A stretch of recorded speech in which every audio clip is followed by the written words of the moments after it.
विजेता मेंढक। बहुत समय पहले की बात है। एक सरोवर में बहुत सारे मेंढक रहते थे। सरोवर के बीचों बीच एक बहुत पुराना धातु का खंभा भी लगा हुआ था, जिसे उस सरोवर को बनवाने वाला राजा ने लगवाया था। खंभा काफी ऊंचा था और उसकी सतह भी बिल्कुल चिकनी थी। एक दिन मेंढकों के दिमाग में आया कि क्यों ना एक रेस करवाई जाए। रेस में भाग लेने वाले प्रतियोगियों को खंभे पर चढ़ना होगा और जो सबसे पहले एक ऊपर पहुंच जाएगा वही विजेता माना जाएगा। रेस का दिन आ पहुंचा। चारों तरफ बहुत भीड़ थी। आसपास के इलाकों से भी कई मेंढक इस रेस में हिस्सा लेने पहुंचे। माहौल में सरगर्मी थी। हर तरफ शोर की शोर था। रेस शुरू हुई, लेकिन खंबे को देखकर भी भीड़ में एकत्र हुई किसी भी मेंढक को ये यकीन नहीं हुआ कि कोई भी मेंढक ऊपर तक पहुंच पाएगा। हर तरफ यही सुनाई देता, अरे ये बहुत कठिन है, वो कभी भी ये रेस पूरी नहीं कर पाएंगे। सफलता का तो कोई सवाल ही नहीं, इतने चिकने खंबे पर चढ़ा ही नहीं जा सकता। और यही हो भी रहा था। जो भी मेंढक कोशिश करता वो थोड़ा ऊपर जाकर नीचे गिर करता।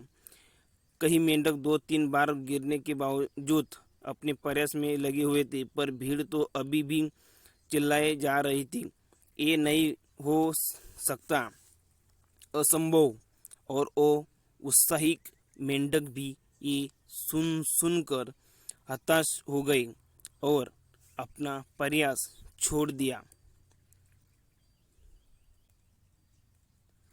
लेकिन उन्हीं मेंढकों के बीच एक छोटा सा मेंढक था, जो बार बार गिरने पर भी उसी जोश के साथ ऊपर चढ़ने में लगा हुआ था। वो लगातार ऊपर की ओर बढ़ता रहा और अंततः वह खंबे के ऊपर पहुंच गया और इस रेस का विजेता बना। उसकी जीत पर सभी को बड़ा आश्चर्य हुआ। सभी मेंढक उसे घेर कर खड़े हो गए और पूछने लगे, तुमने ये असंभव काम कैसे कर दिखाया? भला तुम्हें अपना लक्ष्य प्राप्त करने की शक्ति कहाँ से मिली? जरा हमें भी तो बताओ कि तुमने ये विजय कैसे प्राप्त की। तभी पीछे से एक आवाज आई, अरे उससे क्या पूछते हो, वो तो बहरा है।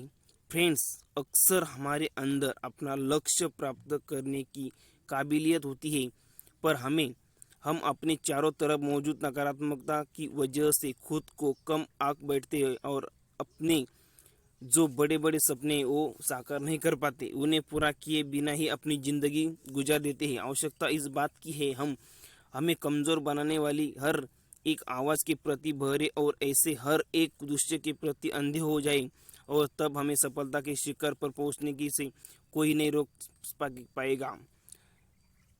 धन्यवाद।